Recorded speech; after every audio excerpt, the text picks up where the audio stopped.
Hare Krishna, Kesavanand Prabhu. Hare Krishna, Jai. Hare Krishna Prabhu. Thank you so much for giving your valuable time. Please accept my respectful obeisances. Hare Krishna, Prabhu, Hare Krishna. I'll just give a quick introduction and then we can get started. Okay, Prabhu? Okay. Yeah, fine. Is my voice clear? Yes, Prabhu. Okay. Yeah. So, Dr. Kesavanand Prabhu is a disciple of His Holiness Bhakti Vikas Swami Maharaj. Being a scholar with the name Dr. Kesavanand Das, has been given a service of writing and has written several titles like Guru Kaun, Hindi, Gita Sar Ki Talwar, Hindi, Cheaters and Cheated, English, Science Fails to Explain Life, English, Crazy Ideas, and that is English, and further, is also, professional doctor and monk. Last 20 years, I think in 1994, he came in touch with Krishna consciousness. From there, is following Krishna consciousness. Since last 20 years, he has conducted extensive research and authored books in the field of science and spirituality. If the rift between the science and spirituality must disappear to bring peace in the world. The spirituality is a superstition and a myth. Science is materialistic and atheistic. A new approach to life is needed today that can bring the best of both. Science must re-embrace spirituality and be humble to admit its defects, flaws, and ignorance, and spirituality must base itself on sound scientific and rational ideas. Dr. Kesavanand Prabhu found this new approach in Sanskrit sutras of the Vedas and Bhagavad Gita. For decoding the Sanskrit sutras of the Vedas and the Bhagavad Gita, he studied Sanskrit and Western and Indian philosophy. Besides Sanskrit, he also learned Bengali, Gujarati, Marathi, and Kannada to know about other traditions. His persistent endeavor in the field of science and spirituality has enabled him to come up with seminars on diverse topics like science and Vedas, mind and machines, science fails to explain life, consciousness, and beyond. They are presented in various colleges in India, Europe, and America under the guidance of his spiritual master, Bhakti Vikas Swami Maharaj. He also started a Gurukul traditional system of Vedic education in Punjab, India, where children learn the ancient Vedic culture and values. He has started a farm community. The community has a traditional way of living with mud huts and thatched roofs, with cows, and of course farming. The communities will set a model for the world to show how to live a life based on principles of simple living, high thinking. Jai. Thank you, Prabhu. Hare Krishna, Hare Krishna. Should I start now or what? Yes, please. Thank you. Okay. Yeah. Om Namo Bhagavate Vasudevaya.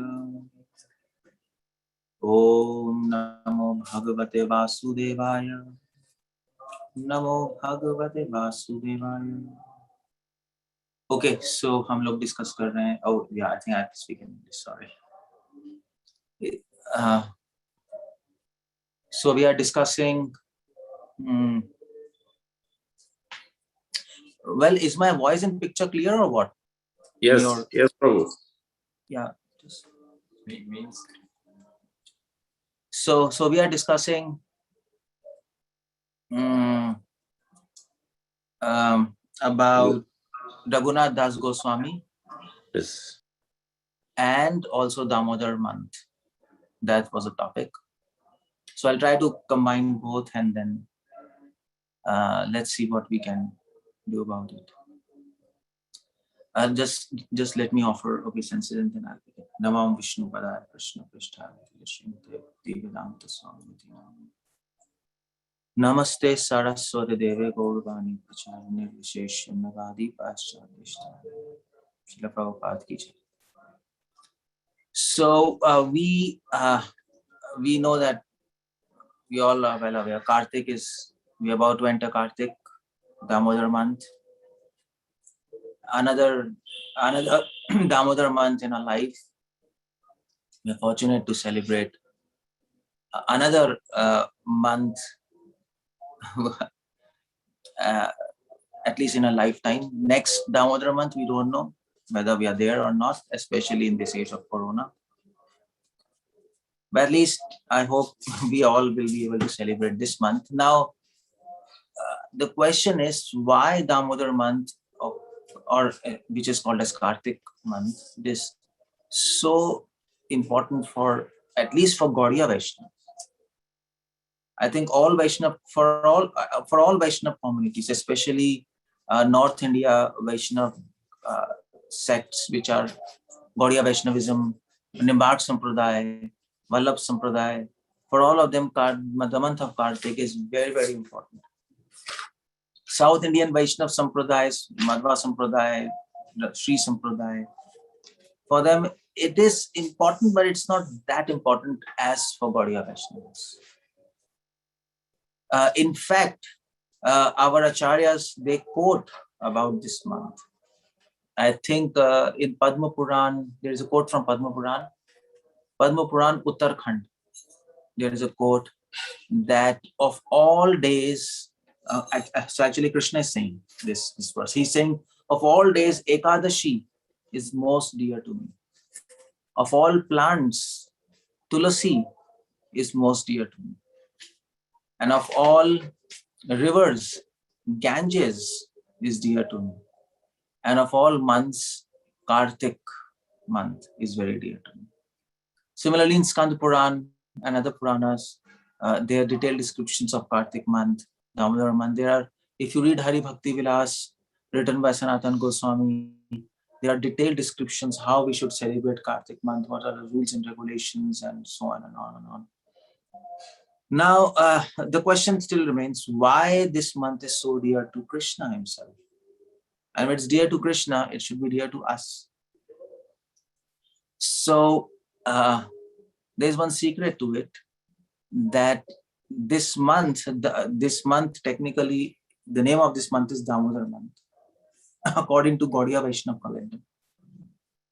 But this month is dear to Srimati Radharani. And there's a reason for that. But before I tell you this point, one point has to be emphasized. This month, there is a nakshatra which is called as Kritika nakshatra. Kritika nakshatra. So from Kritika nakshatra comes the name Kartik. From Kritika, the month which has Kritika nakshatra, that is called as Kartik. For example, Karna, his name was Radhe. From Radha it becomes Radhe. Or maybe Arjuna's mother was Kunti, so it becomes Kaunteya. So if you add A after the initial letter, that means that thing belongs to that particular person. So Kritika nakshatra belongs to whom? So that is called as Kartik. From Kritika comes Kartik. The month where Kritika nakshatra comes, that is called Kartik. And Srimati Radharani, she is called as Kartika Devi. She is a presiding goddess of this month. The presiding deity of this month is Damodar. The presiding goddess is Srimati Radharani. And why she is the presiding goddess of this month? Why not the month after this? Because Krishna says in Bhagavad Gita, Masanam Marg Shirsho. Krishna says in Bhagavad Gita, of all months, I am Marga Shirsh. Marg Shirsh means November and December. That's Marg Shirsh of all months. So if Krishna is Marga Shirsh, Krishna is saying, I am that month, November, December. But this is, we are just preceding to it. We are in October and November. So this month, Damodar month, precedes Marg Shirsha month. And we all know that what precedes Krishna? Service. Service precedes Krishna. You can attain Krishna through service. So this month, because it comes just before Marg Shirsha, this month is month of service. And service, the embodiment of service is Srimati Radharani. So this month belongs to Srimati Radharani. One reason is this. Why the presiding deity of this month is Srimati Radharani? Why this month is so dear to Srimati Radharani? because this just comes before Krishna. What is before Krishna's service? For devotees, just before Krishna's service. For non-devotees, just before Krishna's Maya. That's how Vyasadeva saw Krishna, isn't it? Apashyat purnam purusham mayam tat apashrayam. That's how it went. So Vyasadeva saw in his trance Apashyat purnam purusham. He saw Purna Purush. He saw Lord Krishna. But then he saw another interesting thing. He saw Mayam tad apashrayam. He saw Maya behind Krishna. Just before him, just behind him. So similarly, for non-devotees, of course, he had this vision, Maya. But when devotees see Krishna, they don't see Maya. They see Srimati Radha instead of Maya. Because she's service. Maya is illusion. Right? You don't see illusion. So that is why this month is dear to Srimati Radha. Of course, another reason is this month is called Damodar. So Damodar means, we all know, we all sing in that Damodar Ashtakam. So what's the last verse? What's the last verse? Tadyodaraya Natha Vishwasya Dhamne Namo Radhikayai Tvadiya Priyayai. So Satyavrat Muni is praying, Srimati Radharani is so dear to you. Why? Because she has bound you with love. The rope by which Yashodama tied Krishna, that rope is Srimati Radharani. And so we know this pastime. Yashodama was trying to tie Damodar Krishna, but Krishna, she couldn't tie. Always a rope left 2 fingers short. But then Srimati Radharani came and she gave her ribbon. Yashodama tied the ribbon and behold, the rope she could tie. So that rope, Tadyodaraya Natha Vishwasya Dhamne. So that rope, he's offering obeisances to the rope. And that rope is Srimati Radharani. So this month is dear to Radha, not because she has bound Krishna, not because of that, but because Krishna has allowed himself to be bound by the love of Srimati Radharani. So this month, all the 12 months in the year, which are named after Krishna, this month is Damodar, then there is month as Govinda and Madhava.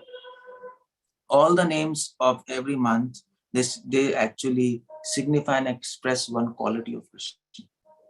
So this Damodar month expresses the quality of Bhakt Vatsalya.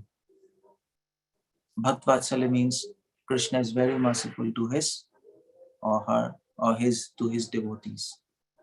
Bhakt Vatsalya means that Krishna is making himself accessible to his devotees. He is infinite, he is supreme, he is inconceivable. How can we living entities have access to him? It's impossible. We can't even think how to access him. That is why we need scriptures to tell us how to connect with him. But even though there is a process mentioned in scriptures how to connect to him, still it is entirely upon his will. It is entirely upon his will whether he gives access to us or not.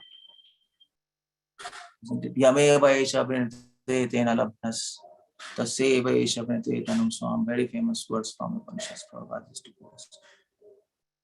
So Bhakt Vatsalya means, Bhakt Vatsalya doesn't mean that Krishna has so much love for his devotees. That's a definition, but that's a very sentimental definition. Krishna has a lot of love for his devotees. That's okay, but as a student of Gaudiya Vaishnavism, we don't like to put it that way, because anybody can say this. Krishna has so much love for his devotees. But as a student of Gaudiya Vaishnavism and as a student of philosophy and as a student of ISKCON, Srila Prabhupada, books are there. Bhakt Vatsalya means Krishna is giving access by being attracted to the pure love of the devotee. So Radha, she likes this month. Why? Because if Krishna doesn't give access to himself, we'll not be able to know anything about him. Am I right? So this quality Bhakt Vatsalya, that is why many acharyas, they say, this quality Bhakt Vatsalya, it is the queen of all qualities. The innumerable qualities in Krishna, innumerable. But which is, so if you ask which is, okay, so which is the topmost quality? Of course, you might say that there's no top and low in Krishna's qualities, but still, which is a topmost quality? Still there are gradations. So if somebody insists, then Bhakt Vatsalya. Because without that quality, you can never know all of the qualities of Krishna because you will not know him. So he has to present himself in front of us. Because of this quality of Bhakt Vatsalya, Krishna does so many pastimes, he takes so many incarnations, he interacts with his devotees, he allows himself to be bound by Srimati Radharani. That is his credit. So that is what is this quality of Vatsalya, which is signified in this month, which actually is signified in this month. So that is why Srimati Radharani likes this month a lot.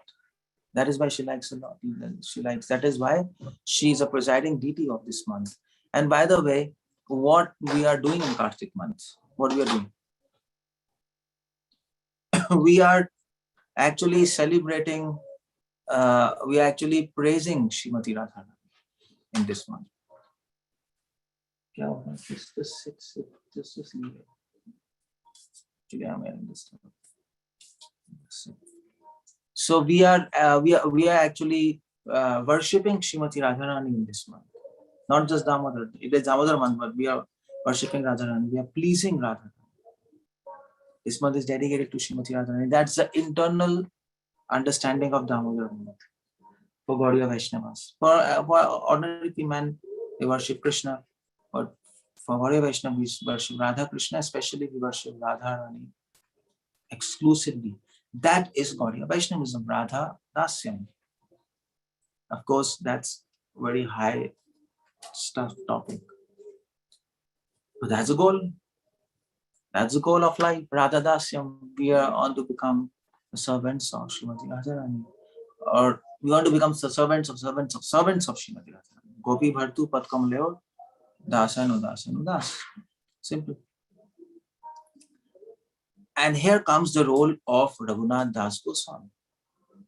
Because Raghunath Das Goswami, he is our Prayojan Acharya. Raghunath Das Goswami.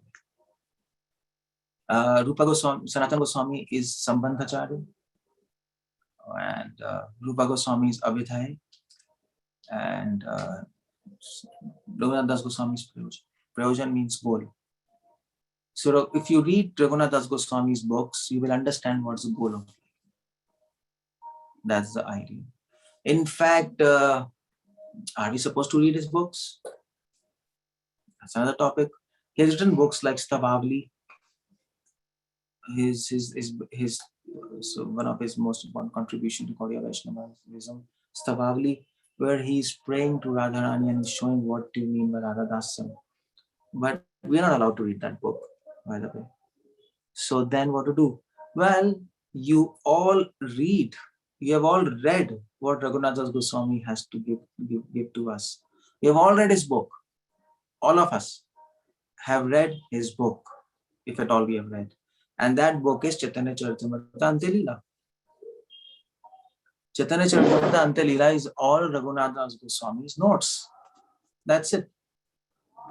What Raghunath Das Goswami got from Sarup Damodar. He came to Vrindavan. He was about to do suicide. Rupa and Sanatan, they requested him not to commit suicide because so that he can share his experience with Lord Chaitanya Mahaprabhu. At least for 12 years or so, he had association with Mahaprabhu. And he had a lot of memories and a lot of experiences with him. So Rupa Sanatan wanted him to share those experiences. And they requested him, please live for us. And Raghunath Goswami, he not only shared his experience with Krishna Das Kaviraj Goswami, who was his disciple in Radhakund, he also shared his notes, which Sarup Damodar Goswami handed over to Raghunath Das Goswami. And based on those notes, Krishna Das Kaviraj Goswami compiled Chaitanya Charitamrita Antilila.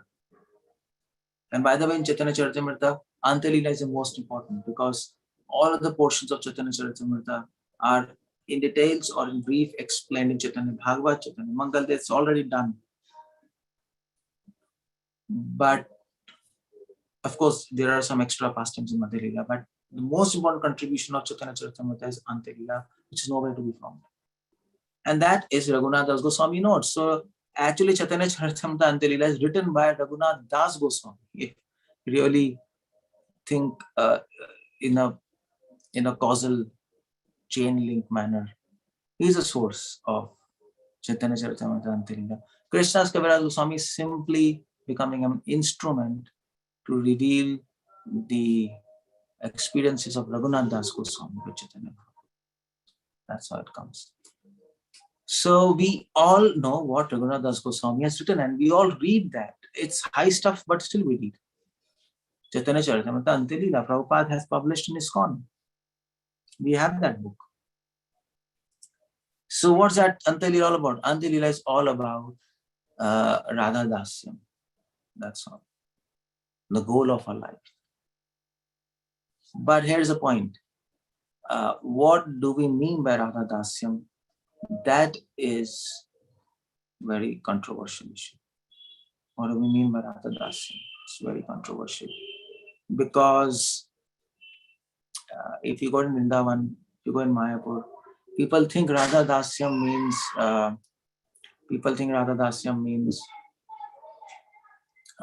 what can I say? It means you think yourself as Gopi and you taste Madhurya Bhav. Am I right? That's what Radha Dasyam is. And you always speak Radhe Radhe. That's Radha Dasyam. But that's not anything near to Radha Dasyam, or to say that it is Radha Dasyam, first of all. So our goal is Radha Dasyam, and how to achieve it, that is Abhidhay. So if you want to achieve Radha Dasyam, if you want to achieve it, then what you're supposed to do? If you want to achieve something, if you want to get something, first you have to understand what is that thing. All right. So if you want to buy milk, then you should know what milk is. Then you'll go in market and then you'll ask for milk. Otherwise, if you don't know what's milk, then somebody can give you chalk powder. This is milk. Okay, this is milk. But it's not like that. So the whole point is, what is Radha Dasyam? If we want to attain it, we have to know what it is. And when you understand what is Radha Dasyam, that will define the process, what you are following. All right. So if you think milk is chalk powder, then we will go to shop where you buy chalk. So you're going to take that path. If you know what's milk, then you'll take a path to Mother Dairy, to dairy, and then that path will be different. So the goal defines the path. Prayojan defines Abhidhay. Because Vrindavan, all these people, I mean to say all these Babaji Sampradayas, they think Radha Dasyam means you want to serve Radharani in spiritual world as gopis and manjaris. And so what do you do? What's the practice? Practice is you try to get sentiments of gopis. Try to behave like gopis even. Try to think like a female. Practice Madhurya Bhav. Meditate on pastimes of Radha Krishna, where they are intimate pastimes. So you will have a practice before you go there. That's what they think. But for us, Gopi Bhav is very different, at least for Bhakti Siddhanta and Srila Prabhupada. For us, what is Gopi Bhav? That Raghunath Das Goswami has defined in his books, in Chaitanya Charitamrita Leela. If you read carefully what is Gopi Bhav, at least I have 5 points for that. So, what is Gopi Bhav? Let's talk about it. And Raghunath Das Goswami, he is talking about it. Now, the first point is Gopi Bhav. Raghunath Das Goswami, in one of his poems, in Stavavli and Chaitanya Charitamrita, he says, I fall into anxiety when I see a drop of perspiration on the lotus feet of Radha and Krishna. He says this.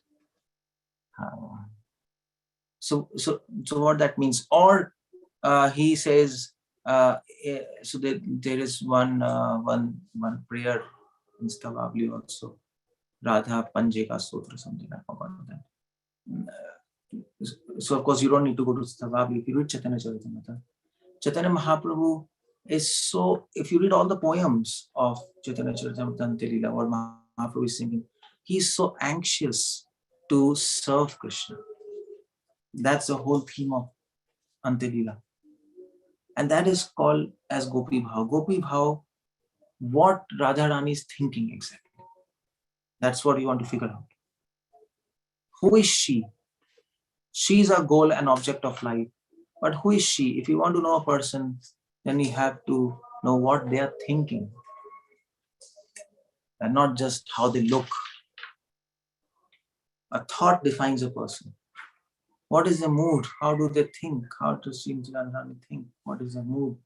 Her mood is, she's always in anxiety. That's what is Gopi Bhav. Gopi Bhav is not just sweetness. We should not confuse Gopi Bhav with sweetness. Although Gopi Bhav is called as Madhurya Bhav, Madhur Bhav, sweet Bhav. But that's not the essence of Gopi Bhav. It is sweet, but that's not the essence. Right? Sugar cane is sweet, but the essence is sucrose. Sucrose has sweetness. That's another thing. So similarly, Gopi Bhav is sweet, but what's the essence? What makes it sweet? That's what we want to figure out. What makes it sweet? What makes Madhurya Bhav Madhur? And this is what it makes sweet. That is Gopi Bhav. What makes it sweet? Spiritual anxiety. That's the word Prabhupada uses. That is Gopi Bhav. Anxiety to serve. That is Gopi Bhav. Anxiety to serve.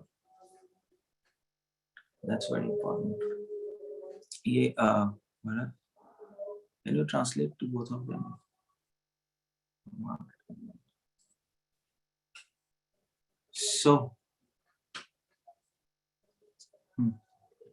So that is the essence of Gopi Bhav. That's the first point we have to understand. We should not confuse Gopi Bhav with sweetness, which is a great error, and for which Bhakti Siddhanta always fought for against Sahajyas. And if we also start thinking in the same fashion, we are greatly, we'll be extremely, we'll be extremely unfortunate to actually think that Gopi Bhav is sweetness, because that's what Babajis and Sahajyas proclaim. That is a problem there. And we are different from them. We are in line of pure devotion. And if we think Gopi Bhava is sweetness, then we actually undo the entire life of Bhakti Siddhanta and all the books of Srila Prabhupada. So first thing, Gopi Bhava, the first point, what is Gopi Bhava? That is spiritual anxiety, or anxiety to serve, which is a theme of Chaitanya Charitamrita.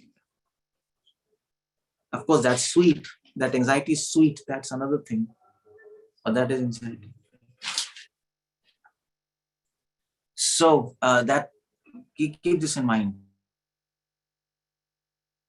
So what we are discussing who is Srimati Radharani. Because this month is of Srimati Radharani, so you should know who is she. Who is she? We can know her by knowing what are her thoughts and what are her mood. And that is called Gopi Bhava, because she's topmost Gopi. And number one mood, her mood is always to be anxious to serve Krishna. It's not that she wants to serve Krishna. It's not like that. That is with us. For her, it is not that she wants to serve Krishna. For her, the anxiety is she is unable to serve Krishna. There's a lot of difference. We want to serve Krishna, but she is thinking, I am unable to serve Krishna in spite of serving Krishna 24 hours. That is called spiritual anxiety. For us, it's different. We want to serve him. We have a lot of time. We can't serve him and we want to serve him. For Srimati Radharani, it's different. She's serving him 24 hours, and the anxiety is she's unable to serve him more than 24 hours. What to do in that thing? Prabhupada says that is Gopi Bhava. Prabhupada said that is Srimati Radharani. So if we want to follow her, we have to develop this spiritual anxiety. We don't have to become a gopi. We don't have to think Krishna is kissing Radha, Radha is kissing Krishna, so it's so sweet. We don't have to do all these things. Those things, neither we have to do, neither we are entitled to do. Neither we have deservance to think like that. Who are we? But we can follow Gopi Bhava. We can follow this spiritual anxiety. Prabhupada, so many times in his books, he says, develop this spiritual anxiety. This is a prize to attain Krishna. Because this is what Srimati Radharani is. And if you try to understand her, follow her, she'll be pleased with you. She's pleased with you, then you attain Krishna. That's all. Finish. So that's the first thing. Second point, what is Gopi Bhava is, there are two words you have to remember. Detachment and determination. That is Gopi. Detachment and determination. Now, how do we come to this point? Sarvam Bhattacharya, he composed a verse, Viragya Vidya Nija Bhakti Yoga Shikshartham Ekam Purusha Purana Shri Krishna Chaitanya Sharir Dhariyastamham Kripam Prapatti. Sarvam Bhattacharya has composed this beautiful verse. He says, who is Lord Chaitanya? He is Krishna himself. And Vairagya Vidya Nija Bhakti Yoga. He has come to teach us devotion which is ornamented with Vairagya, means detachment. Vidya means determination. Because knowledge brings determination. Knowledge brings discrimination, discrimination brings determination. So that is Gopi Bhava. This is what is Mahaprabhu. Who is Mahaprabhu? This is Mahaprabhu's mission. This is Mahaprabhu's mood. Who is Mahaprabhu? Mahaprabhu is in mood of Radharani. So this is mood of Radharani. So this Gopi Bhava, that's all. Finish. The second thing about Gopi Bhava is detachment and determination. So don't judge your devotion by number of rounds you do, or by how many lectures you give, or how many people you make devotees. That can be tricky. But the most important thing is, if we are followers of gopis and if we are followers of Gopi Bhartu Pat Kamla Das Anudas Anudas, then the symptom we have to see is, and if we are advancing, we're going near Srimati Radharani, then the symptom is detachment and determination. If your determination is unshakable to serve Krishna, and if you're detached to everything in this material world except service of Krishna, then you are actually real follower of gopis. You are actually having gopi bhav. You are follower of gopi. And that is gopi bhav. It's clear. So that is second point, very important point. Third point is, in fact, more important than that.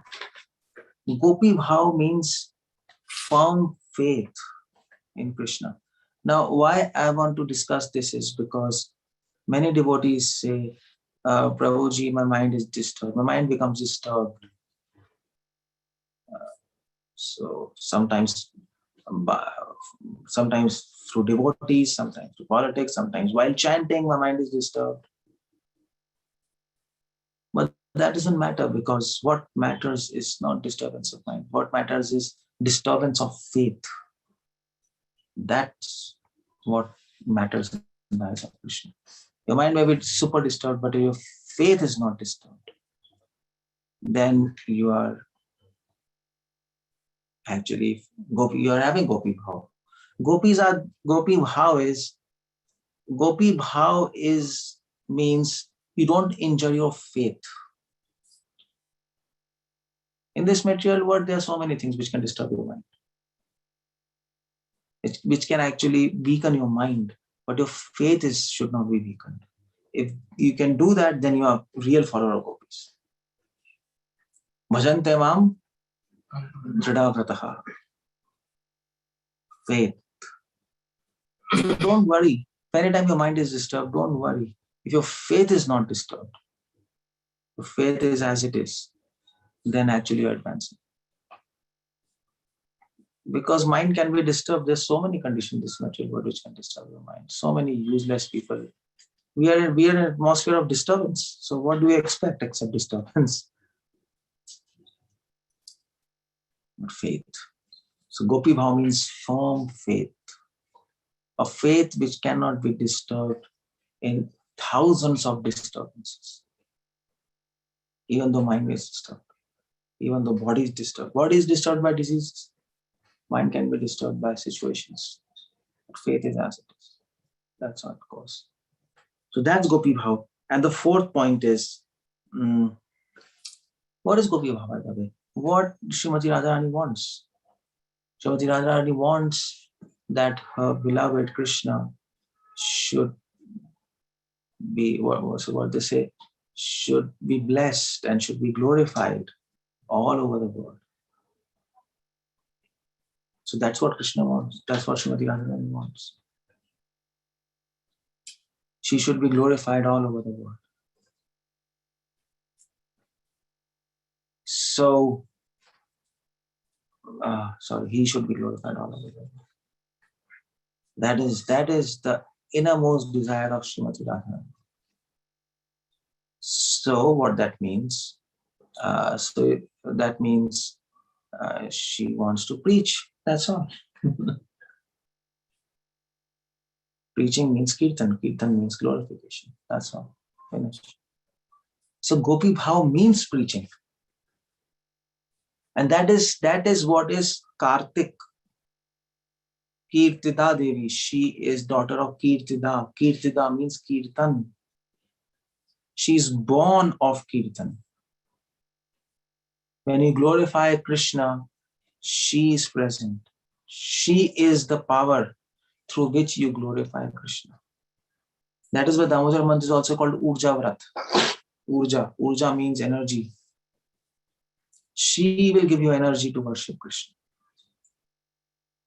So, energy to do kirtan. Kirtan is real worship, to glorify him, to preach. So, preaching mission is real gopi bhav. Anybody who is preaching, he should be absolutely be sure that they are true followers of gopis and not those who are staying in Radha Kund. because Prabhupada said that they're not singing Radha Kund, they're singing Narak Kund because they think they're followers of gopis, but actually they are burden on gopis. They're not followers. So at least these 4 things, that is a 4 things I told. This is Gopi Bhav. And the 5th thing is Gopi Bhav means expertness. Now what gopis are doing in Golok? So what they're doing? They are playing with Krishna. Am I right? They're playing with Krishna. They're playing with Krishna in Nikunja. All gopis are serving. What they're doing? They're very expert in serving Krishna.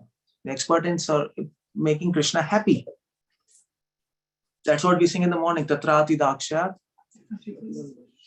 Ati Vallabhasya. They're very expert. So that is Gopi Bhav. That is Gopi Bhav. Expertness. Expertness. Gopi Bhav means expertness. If you are serving Krishna, you should become expert. And if you become expert, that is Gopi Bhav. What translation should you have?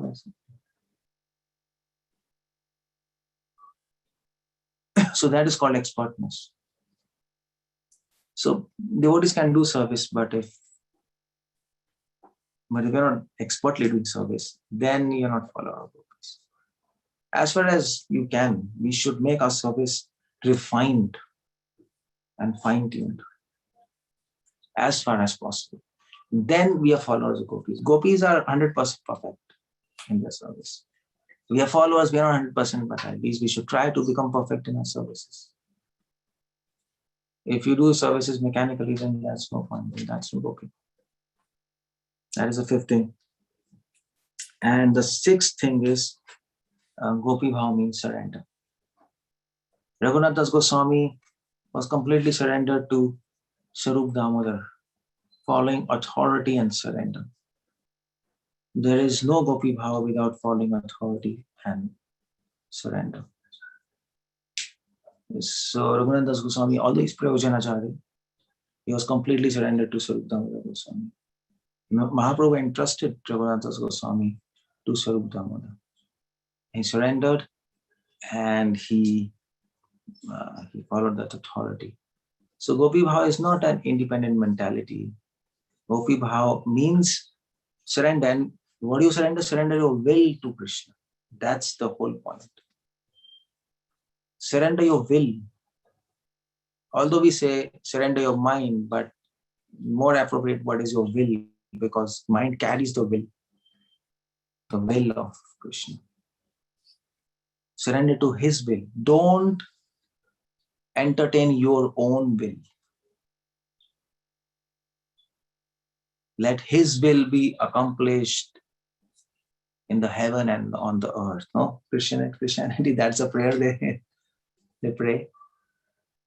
That's what is surrender. That's what is Srimati Radharani. Let his will be done in the heaven and on the earth. That is Radharani. And if you are her followers, then we have to get this sentiment. Let his will be done. Let him decide whether we become gopis or peacock or stone or grass. That is Gopi Bhav. Gopi Bhav is not that I want to become gopi. That's crazy. That's a madman. That is Gopi Bhav. So these are some 6 points I could think of when we talk of Radha Dasyam or Gopi Bhav. We want to become servants of Radha.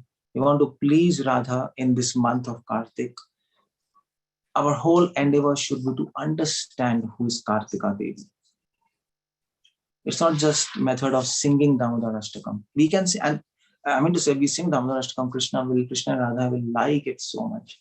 But the whole point is you understand what you're singing and try to understand for whom you are singing.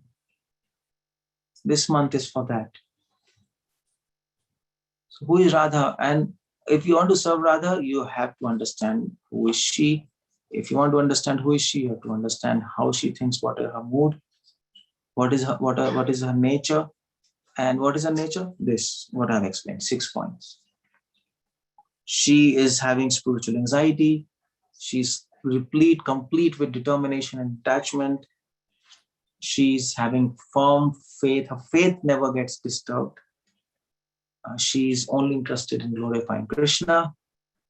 She is expert in doing service to Lord. And last is, she has surrendered her entire will to the will of Krishna. That is she. This is called Gopi Bhav. This is Raghunath Das Goswami. Raghunath Goswami is non-different from Srimati Radharani. From Rasvichar, he is her servant and he is a Prayojanacharya. So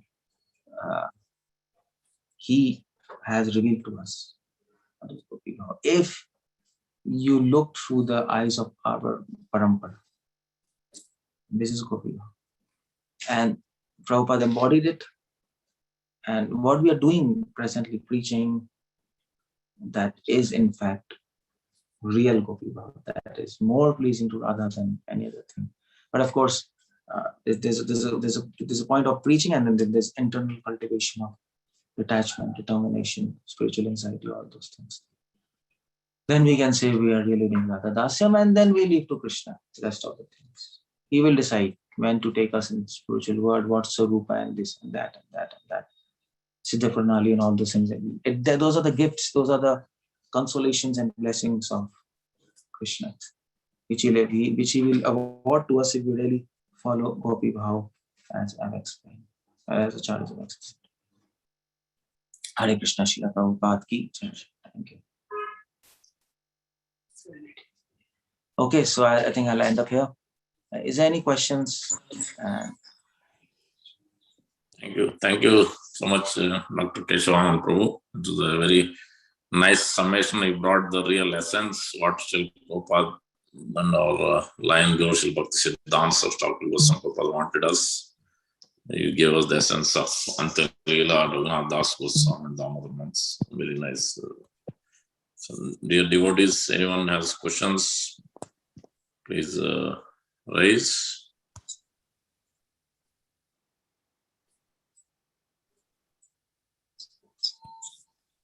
Everybody understood everything? Okay. My hand is raised. My hand has been raised, Prabhu. Oh, who is this? This is Gail Gorangi. You know me from Bhakti Sangha. Yeah. Hare Krishna. Yeah. Hare Krishna, Prabhu. Yeah, I have. You're gonna have to stop me because I have several questions. Okay. One is,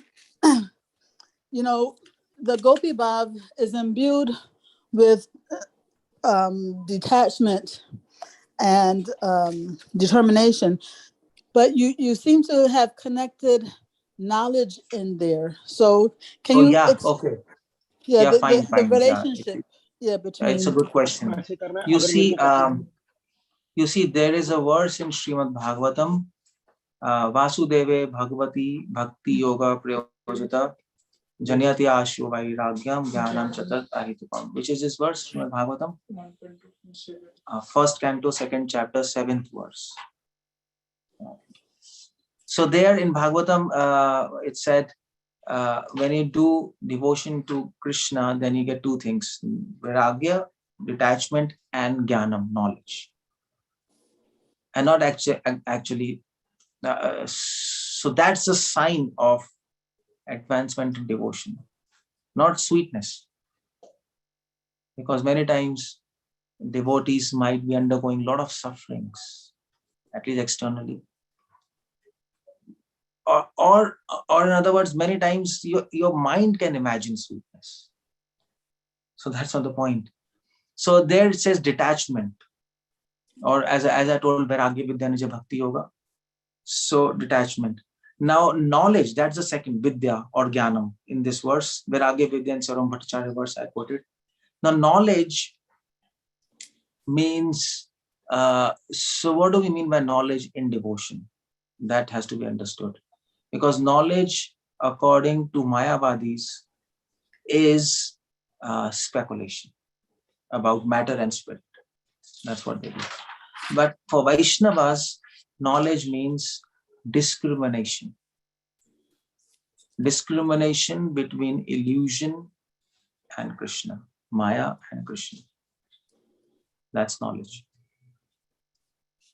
And Srila Prabhupada writes in Chaitanya Charitamrita, he says, in that verse, Siddhant Bolya Chitte Nakara Alas, Yalagi Krishna Surya Manas. Prabhupada says, Siddhant Bolya Chitte Nakara Alas, quotes from Chaitanya Charitamrita. Prabhupada writes in the purport into this verse. He says, never be lazy to actually discuss Siddhanta. So what's the number of this verse? 1 to 170. Adi Lila, 2nd chapter, 117th verse. You can check. Adi, 2nd chapter, 117th verse. So Krishna Goswami is saying, don't be lazy in discussing knowledge. Siddhanta means knowledge, because that will help you to discriminate between illusion and Krishna. And what that will do, Iha lage Krishna Sutrida Manas. It will make your mind determined. So knowledge gives you determination to serve Krishna. Why? Because it will enable you to distinguish between illusion and Krishna. So you can opt Krishna and leave illusion. That will make you more determined. If you opt illusion and not Krishna, then you become weak. So that's why I told determination and detachment. So determination is linked to knowledge. I didn't say knowledge per se, because there are many knowledgeable devotees. I mean to say devotees, there are many knowledgeable people also. They are scholars also, but they don't have determination to serve Krishna. So their knowledge is not knowledge, it's simply information. So that's why these two things, determination and detachment. You began your answer by, I think, describing detachment. If I understood you correctly, you were describing people who, although they are externally going through suffering, they are going on with their devotional service. Is this the detachment? No. I was not talking about detachment. Entire time I was talking about knowledge and determination. That's what I was talking about. In the very beginning, when you were quoting Bhagavatam 1:7. Okay, fine. Yeah. No, actually, yeah. Detachment is something else. I was talking about just knowledge and determination whole time. But detachment is you're detached from your own self. That's real detachment. When you're detached from your own will, your own opinions, your own will. Yeah, will is a proper word. That is detachment in devotion. I don't want to do anything what I want. I'm completely detached from what I want. I want to do things what Krishna wants. That's detachment. Yeah. And knowledge is discrimination, which leads to determination. That's how we define it. Okay. And then next thing, thank you, Prabhu. Next thing was, just to be clear, when we say that Gopi Bhav is not sweetness, it means that it's not just the external form of sweetness. It means Gopi Bhav is sweetness, but it's the mood that's behind that sweetness, that external manifestation. Yeah, you can put it like that. Basically, sweetness, yeah, you can say like that. Sweetness is one of the symptom of Gopi Bhav, that essence. Essence is something else. So yeah, if you've understood, then you understood like that.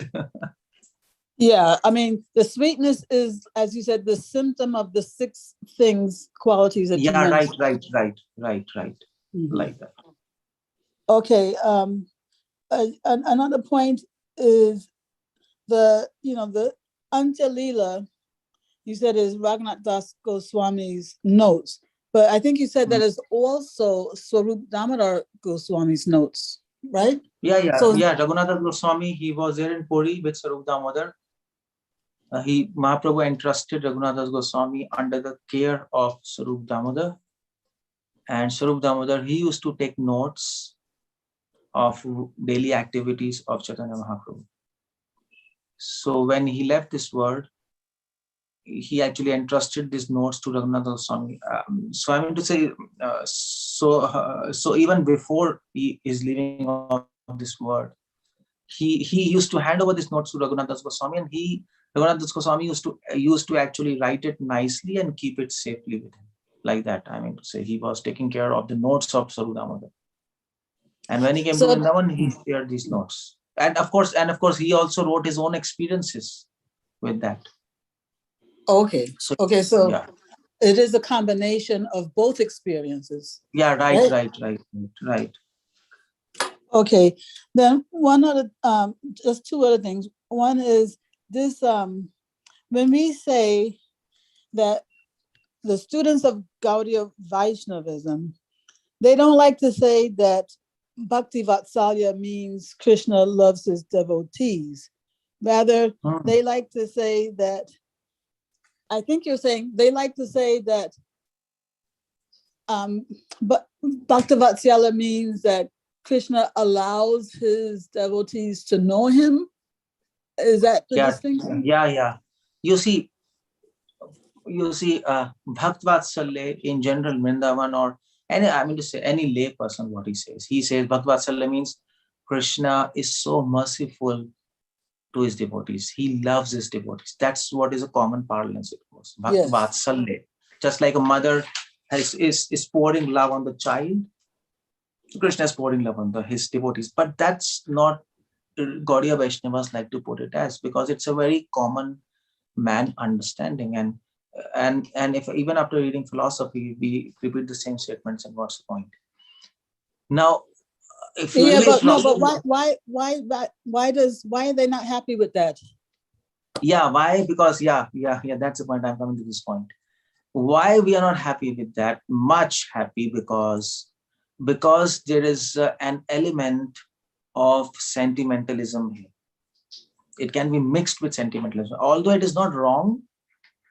It's not wrong, but at the same time, it is based on a sentimental understanding of what common people speak. So to distinguish from this sentimental thing and to actually put it on the right perspective and really philosophical perspective, that is very important when we are discussing about these issues.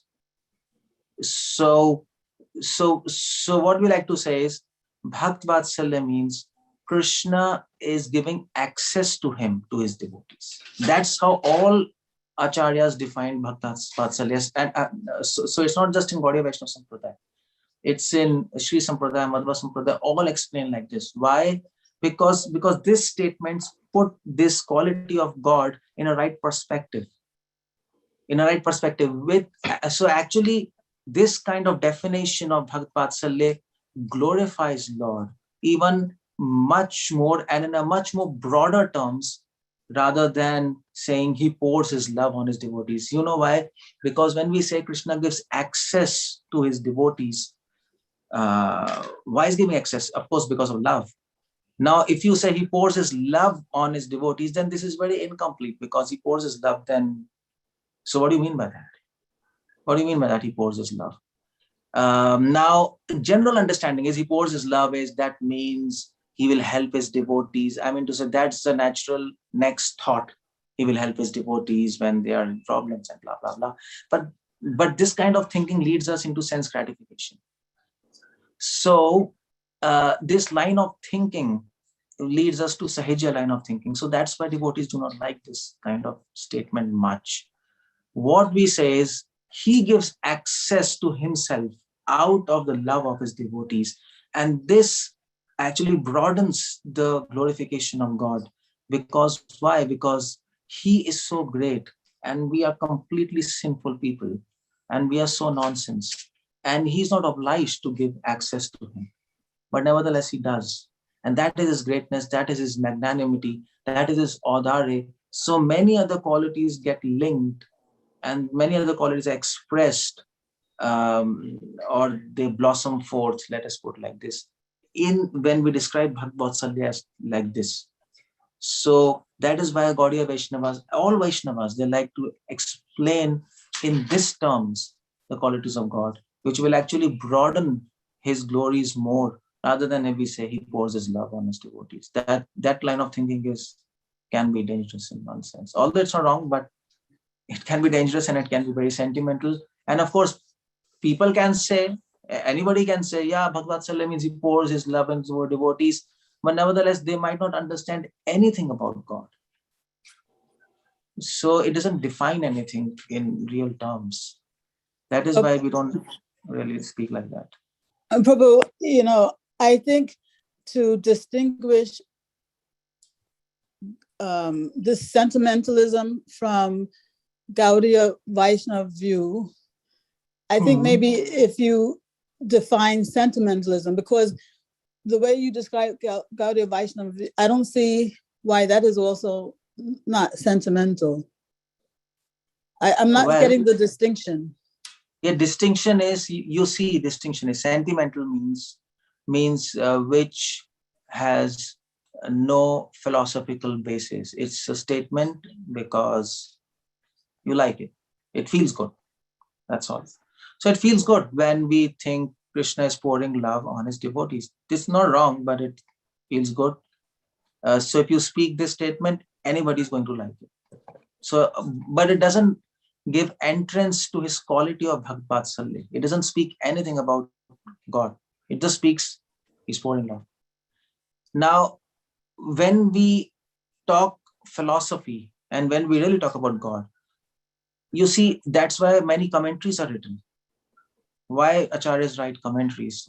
If we have to make some simple statements which are just which anybody can make because it's so relishable, then there's no need of commentary. So commentaries, actually, what they do is, philosophy is a language of love. They try to, let me say, unpack what is there in that particular terms. And another point is, what philosophy does is, it tries to take perspective of God and not our perspective. Now, this is very important. In sentimentalism takes our perspective. So from our perspective, Bhagavat Sallam means Krishna is pouring love on his devotees. Krishna is pouring love on us, on all devotees. But from Krishna's perspective, what he is doing, he is trying to give access to himself out of love. He is doing the job. He is doing the hard work. He is giving access. He is great, but he has to come down. He has to come down to such a low level to actually interact with us. He doesn't need to do that. And it's very difficult for a king to interact with a beggar. It's very difficult. He has to come to such a low level. He has to tolerate our offenses. He has to tolerate our sins, to tolerate our nonsense activities. And nevertheless, he has to keep on helping us. How do you do that? Not just one lifetime, eternal lifetimes. So from Krishna's perspective, it's real hard work. And we appreciate that, what he is doing. So sentimentalism is not, in sentimentalism is just what Krishna is doing, what from our perspective, Krishna is pouring love on us. There is no explanation of service here. But in Bhagavat Sallam, in definition, what Vaishnavas give, in that there is service of Krishna. Krishna is rendering service to us. And not just we are rendering to him.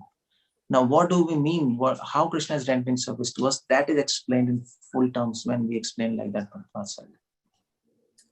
So, in that sense, that is the difference between sentimentalism. Sentimentalism takes the perspective of the person, but philosophy and real understanding, Vastavikta, it takes the perspective of Krishna, what he is trying to do for us. And that's one of the very main difference between sentimentalism and real understanding. Yeah, you're right. Speak on. Yeah, so it sounds like you're saying that, in sentimentalism, we consider love whatever feels good to us from our materialistic perspective. Right. And Krishna, on the other hand, his love is expressed in terms of what is best for us as the soul. So basically, Yeah, in sentimentalism, Krishna is the object. We are the subject. But in philosophically, we are the object, Krishna is a subject. So it's just the reverse. Exactly the reverse. Okay. Just one, thank you so much, Prabhu. Just one final point is, you said that when you were describing, the glories of Damodar month, of all months, Damodar month is Krishna's favorite. And just like of all rivers, Ganges is his favorite. So I was thinking, what happened to the Yamuna? Yamuna, yeah, that's you're right. I mean to say that's, what, scriptures are very tricky, first of all. When Krishna says of all rivers, Ganges is a favorite. That's true. That is there in so many scriptures. But then Jiva Goswami writes that Yamuna is 1,000 times more favorite to Krishna than Ganges. So what about that? So yeah, so both statements can be correct, because in general terms of all rivers, Ganges is the most favorite. But when you ask Krishna, what is really in your heart? I mean to say, okay, this is very general. What is really? Then Krishna will say, well, really, if I tell, Yamuna is the most dear. I mean to say, people have this kind of two opinions. Am I right? So if you ask a person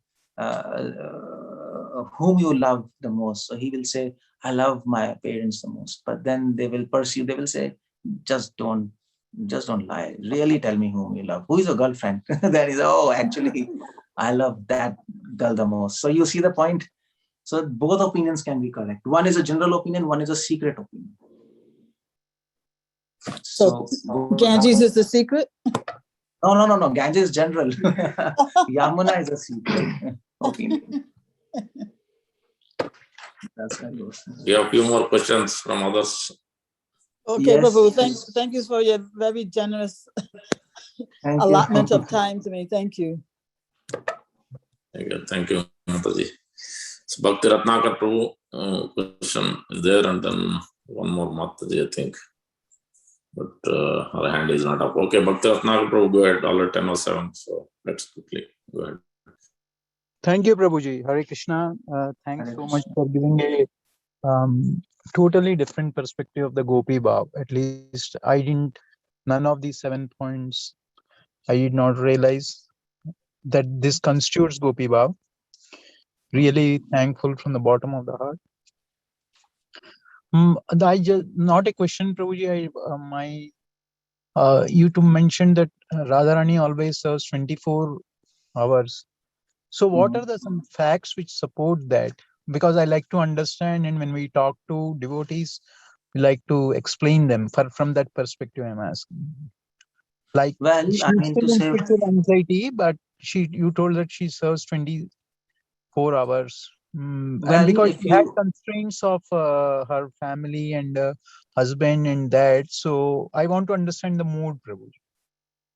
No, I mean to say, if you read Lalit Madhav, Vedant Madhav, all the books of Acharyas, even Vallabh Sampradaya, if you read about her daily activities, if you read what she is doing in Golok, you can see that even in sleep she is serving Krishna.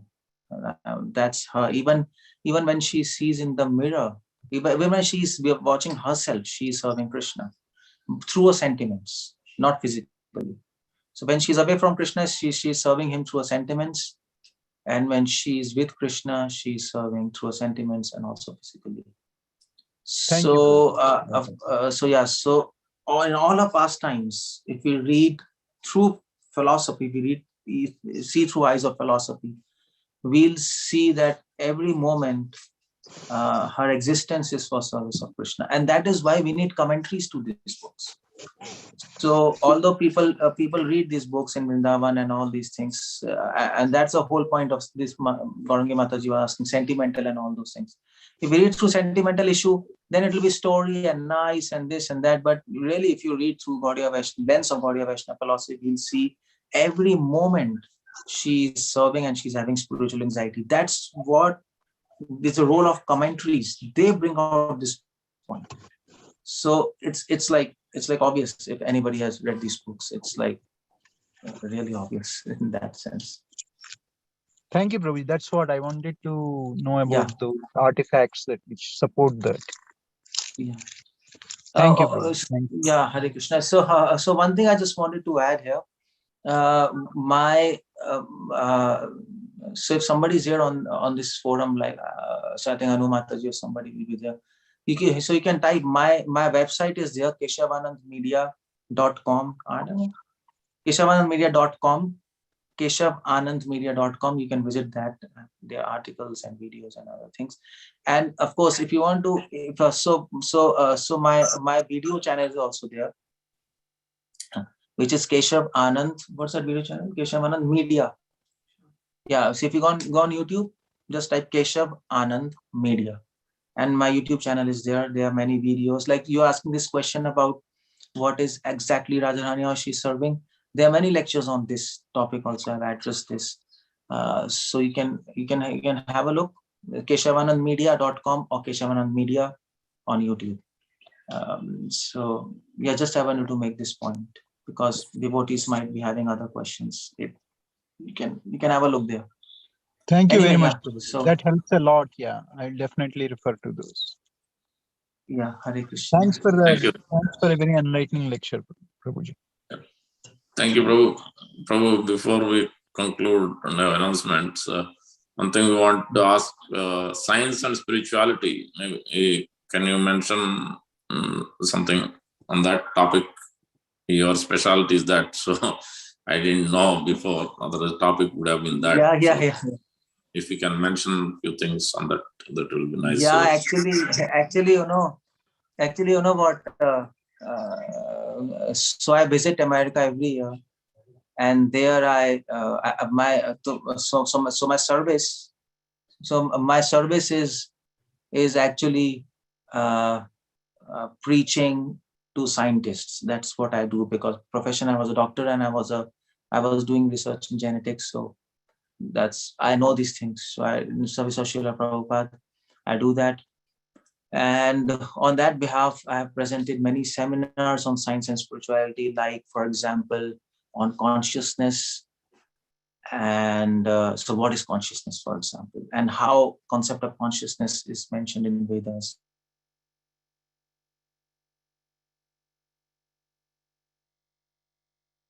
Prabhu, we lost your audio. Prabhu, we lost your audio. You lost your, okay. Now you can hear me? Now you can hear me? Yeah. So I presented one of the seminars in Detroit and MIT also, where I spoke about man and machines. What is the difference between man and machines? This is a very hot topic, because artificial intelligence is coming, and it's coming with full force, in fact, because of these robots, Sophia and all those things. So I presented this seminar. Machines can never compete with man. So there's a difference. And you can prove that no matter how much machines will advance, no matter how much technologically advanced, you can never imitate, or you can never make a human. Human is different. And there are proofs, scientific proofs for that. It's not just, we are just speaking that. So that's one seminar on that. There's another seminar, Science Fails to Explain Life, because I'm working in genetics, so that field I know better. Life, as we know, that it's at present nobody understands what is life by the definition of life. Nobody even knows how life originated. As far as evolution, that's also there are a lot of debates going around evolution.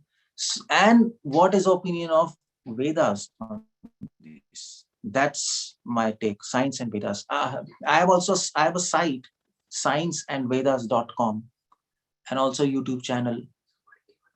So I have a site, scienceandvedas.com. There, if they can visit. So all these kind of seminars. So and there is also seminar, Science in Vedas. There's a lot of science in our Vedic scriptures, like pediatrics, gynecology, ophthalmology, and also architecture. There are a lot of things. Why I'm doing this? To actually impress to scientists that actually a Vedic knowledge is not just hocus pocus, mythology, barbarous superstition stuff. It is a scientific thing, and the opinion of these people who gave us science back then, which we have lost, they said God is there. So, so you know what? At the end of each seminar, almost every seminar, I quote Voltaire.